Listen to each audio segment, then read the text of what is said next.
और red investors, आज की हमारी कंपनी पानी के रिसाइकलिंग एंड इंफ्रास्ट्रक्चर में डील करती है एंड आज हम देखेंगे इसका business, technicals, valuations and financial health.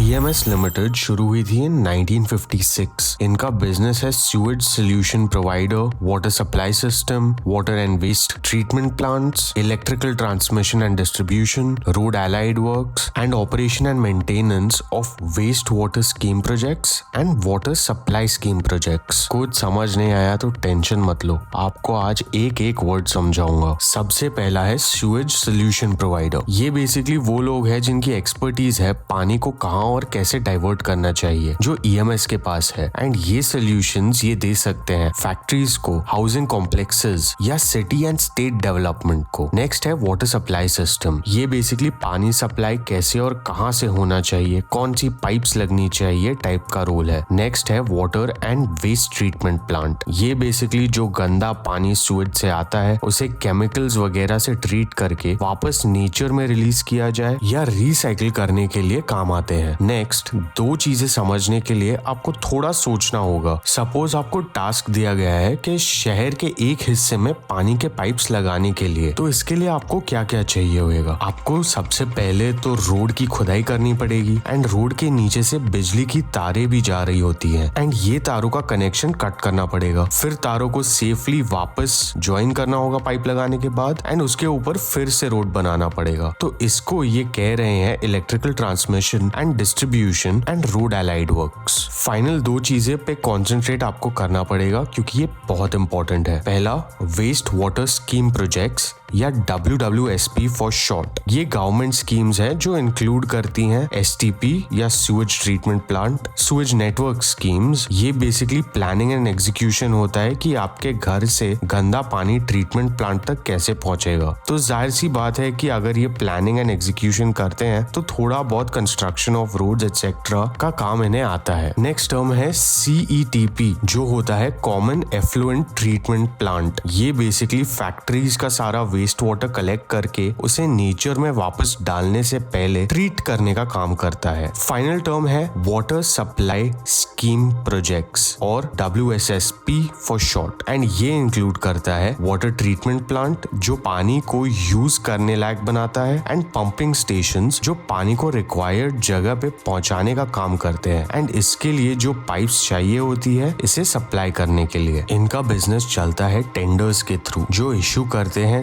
Central public work department, state government and urban local bodies. मतलब समझ रहे हो, इस बिजनेस को चलाने के लिए कॉन्टैक्ट्स तो पहुंचे हुए चाहिए ही है। ये project revenues and cost execute करते हैं दो मॉडल्स पे। पहला EPC मतलब इंजीनियरिंग, प्रोक्योरमेंट एंड कंस्ट्रक्शन। यहाँ बेसिकली ये काम करके दे देते हैं एंड मेंटेनेंस एक्सेट्रा गवर्नमेंट संभालती है। एंड दूसरा है HAM मतलब हाइब्रिड एन्युटी मॉडल, जो EPC तो है ही लेकिन उसके बाद भी ये इन्वॉल्व होते हैं मेंटेनेंस जैसी सर्विसेज प्रोवाइड करने के लिए। होपफुली आपको इनका बिजनेस मॉडल समझ आ गया एंड अगर लाइक एंड सब्सक्राइब नहीं किया तो वो भी कर देना एंड अगर कंटेंट बहुत पसंद आ रहा है तो डिस्क्रिप्शन में दिए हुए लिंक से आप चैनल को सपोर्ट करने के लिए मेरे लिए कॉफी भी बाय कर सकते हैं। Moving on to the growth drivers, 2050 तक India will require 1450 cubic kilometres of water, जिसमें से 75% एग्रीकल्चर में यूज होगा, 7% ड्रिंकिंग वाटर होगा एंड अराउंड 9% एनर्जी के लिए यूज होगा। लेकिन जिस हिसाब से इंफ्रास्ट्रक्चर डेवलपमेंट एंड अर्बनाइजेशन हो रहा है, ड्रिंकिंग वाटर सबसे ज्यादा इंपॉर्टेंट होगा। काफी सिटीज रिवर बैंक्स पे लोकेटेड है एंड एक बार जो फ्रेश वाटर इन रिवर्स से कंज्यूम होता है वो गंदा पानी ही वापस नदी में डंप कर दिया जाता है जो रिवर्स को कंटामिनेट करता है एंड वहाँ इनकी अपॉर्चुनिटी है। उस पानी को अगर हम रिसाइकिल कर पाए तो कितना पानी बचेगा एंड फ्यूचर जनरेशंस पे इम्पैक्ट कितना कम होगा। Government is also concentrating on green and renewable theme, तो वहां से इन्हें टेलविंड्स मिल सकते हैं। So there is no denying the fact that ऐसी कंपनीज की demand in the future increase होगी एंड करंटली ये लोकेटेड है in UP, Bihar, Uttarakhand and Rajasthan region, but expansion to other areas can be a growth driver for the company. इनके challenges काफी है। सबसे पहला तो है ये गवर्नमेंट प्रोजेक्ट्स पे डायरेक्टली बिड करते हैं एंड अगर आपने या आपके किसी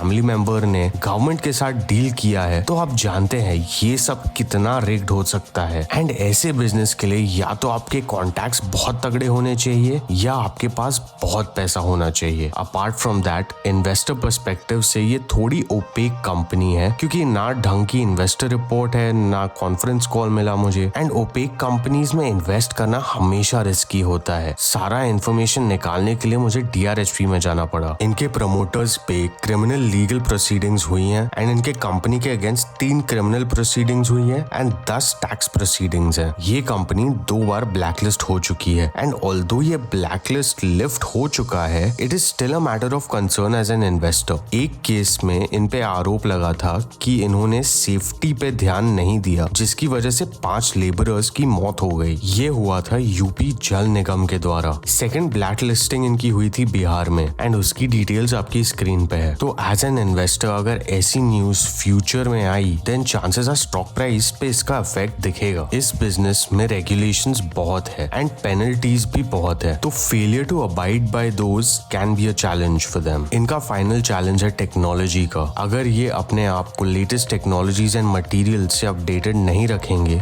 then chances are they will lose out to competition. Here is a look at the management for you to go through. Make sure you do your research on them. Technicals में weekly charts पे company all time high के आसपास trade कर रही है and stock का up trend intact है with momentum. Daily charts पे कंपनी का पहला सपोर्ट 600 के आसपास है एंड नेक्स्ट सपोर्ट 474 के आसपास। इसके वैल्यूएशंस के लिए मैंने अगले 5 साल के लिए इसे 30% ग्रोथ रेट दिया है एंड देन 12% पे स्टेबल कर दिया। इसके मार्जिन अभी अच्छे हैं, लेकिन सिंस मुझे मैनेजमेंट पे थोड़ा डाउट है, मैंने इसे ज्यादा इंक्रीज नहीं किया एंड इसके री investment rate and cost of capital को इंडस्ट्री एवरेजेस पे ले आया। ये सब करके मेरा प्राइस आया around 510, which makes the company slightly overvalued, लेकिन fairly valued for me. Of course, I could be wrong and you can download this sheet from the link in the description below to make your own assumptions. तो technicals and valuations मिला के मैं क्या करूंगा? Well, company के valuation ज्यादा महंगे नहीं है and momentum भी है इसमें, तो I wouldn't have much of an issue. लेकिन इसे ट्रैक करना जरूरी होगा इसके मैनेजमेंट को चेक करने के लिए। फाइनेंशियल्स में कंपनी का मार्केट कैप 3100 करोड़ के आसपास है, रोज 30 का है, ROE 23 का एंड स्टॉक का PE 20 के आसपास चल रहा है। P&L पे कंपनी के सेल्स इंक्रीज हो रहे हैं, इसके मार्जिन्स अच्छे हैं एंड कंपनी का नेट प्रॉफिट भी अच्छा है। बैलेंस शीट पे कंपनी के पास रिजर्व्स अच्छे हैं, थोड़ी बहुत बोरोइंग्स है एंड कंपनी के फिक्स्ड एसेट्स इंक्रीज हो रहे हैं। कैश फ्लोज में कंपनी ऑपरेशन से कैश जनरेट कर पा रही है, accept in the last 2 years, क्योंकि इनका रिसीवेबल्स एंड इन्वेंट्रीज में कुछ इशू लग रहा है। कंपनी धंधे में इन्वेस्ट कर रही है एंड फाइनेंसिंग से कैश उठा भी रही है। रेशियोज में debtor days and cash conversion cycle दोनों बढ़े हैं, वर्किंग कैपिटल डेज कम हुए हैं एंड इनका रोस ओवर 30% है। शेयर होल्डिंग पैटर्न में प्रमोटर्स का स्टेक कांस्टेंट है। FIIs ने अपना पोजीशन सिग्निफिकेंटली रिड्यूस किया है, DIIs ने भी हल्का कम किया है एंड पब्लिक को माल चिपकाया है। Here is a video you should watch next and I will see you in the next one.